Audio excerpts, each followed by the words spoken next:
హిందూ బాంధవులందరికీ కూడా వినాయక చవితి శుభాకాంక్షలు.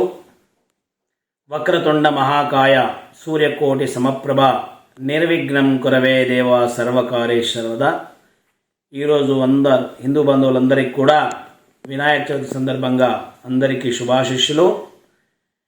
ఈ రోజు నుండి 6వ తారీఖు వరకు 11 రోజులు అనంత చతుర్దశి వరకు మనము నవరాత్రులు అంగరంగ వైభవంగా అందరు హిందూ బాంధవులందరూ చేస్తారు. కావున ప్రతి ఒక్కరు కూడా భక్తి శ్రద్ధలతో మనము విఘ్నేశ్వరం దగ్గర పూజలు చేయాలి. అందరికి ఒక విన్నపం ఏమిటంటే, దయచేసి సినిమా పాటలు పెట్టకుండా, డ్యాన్స్ చేయకుండా, భక్తి పాటలు, భక్తిలో లీనమయ్యేటువంటి నృత్యాలతో మనము మండపంల దగ్గర ప్రతి ఒక్క హిందూ బాంధవులందరూ నవయువకులు దీన్ని పాటించాలనేటువంటి ఉద్దేశంతో ప్రతి ఒక్కరు కూడా భక్తి మార్గంలో నడవాలి.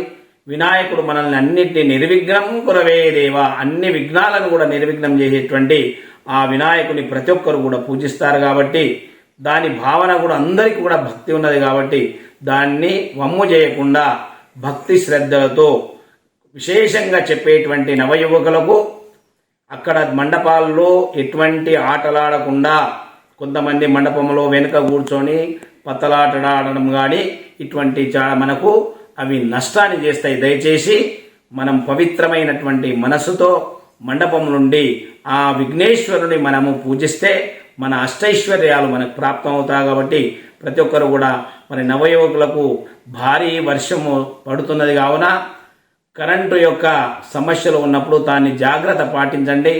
మండపంలో షార్ట్ సర్క్యూట్ కావచ్చు. కావున దాన్ని తెలిసినటువంటి వ్యక్తులను పిలుచుకొని వచ్చి మీ యొక్క సౌండ్ సిస్టమ్ కానీ కరెంట్ సిస్టమ్ కానీ ఆ వారి యొక్క కరెంటు ఉన్నటువంటి వాళ్ళని మాత్రమే మెకానికల్ తీసుకొచ్చి మీరు చేయండి. దయచేసి మీరు తెలియకుండా కరెంటును వర్షాలు పడుతున్నాయి కాబట్టి షార్ట్ సర్క్యూట్ వస్తుంది. కాబట్టి ఎవరు కూడా అటువంటి పనులు చేయకుండా అందరూ జాగ్రత్త పాటించాల్సిందిగా కోరుతూ, మరి అందరి హిందూ బాంధవులందరికీ కూడా అందరికీ గణేష్ నిమజ్జనం, గణేష్ యొక్క చతుర్థి యొక్క శుభాకాంక్షలు. ఓం శాంతి శాంతి శాంతి.